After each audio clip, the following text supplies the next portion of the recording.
In 8 years studying American history by myself now, I never saw how many similarities you can find in the biographies of Kennedy and Trump.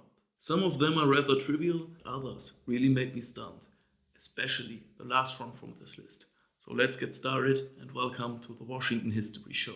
And just to make it clear, in this video there is no political message.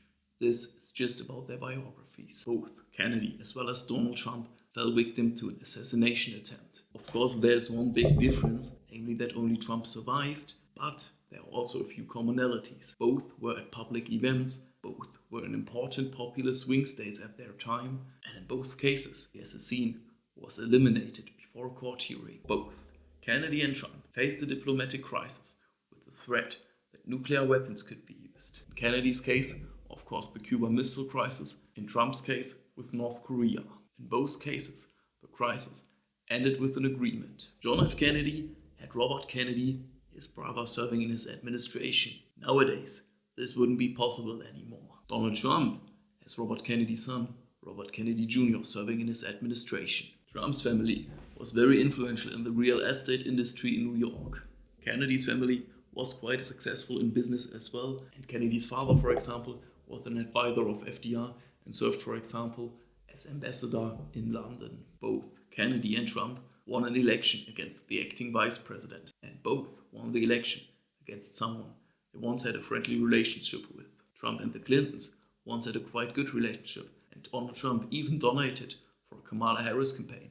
And it's not a secret that Kennedy and Nixon were friends as well. Kennedy's family also donated for a Nixon campaign. Nixon was the only Republican at Kennedy's wedding. Not close friends, never enemies. Those were Nixon's words to describe their friendship with. Kennedy, as well as Donald Trump, didn't serve in the US Army because of their health.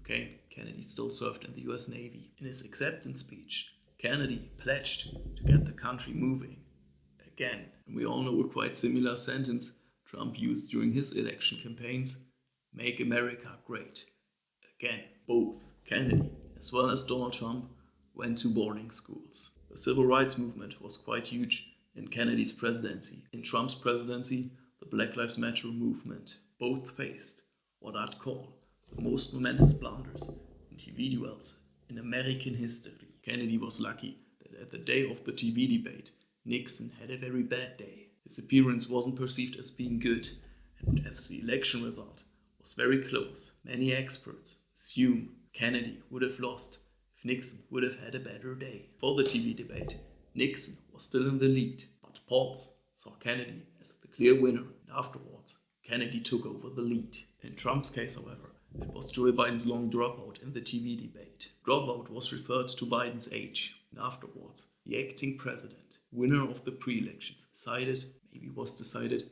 not to run for president anymore. This would probably be enough to be called one of the two biggest blunders in TV debates in American history. However, some experts say Biden would have lost as well, or maybe even clearer. Others say that he would have had better chances in the end. We will never know the true answer. In the end, we can just assume. And now we come to the similarity which made me stun the most, namely looking at their family trees. Both Kennedy as well as Donald Trump had an older brother who was a pilot, and in both cases, this brother died at a very young age. Putting all this together, I was stunned how many similarities there were. Do you know any further similarities? Let me know in the comments. And if you also want to know why January the 20th was chosen for presidential elections, check out this video here. Thank you for watching.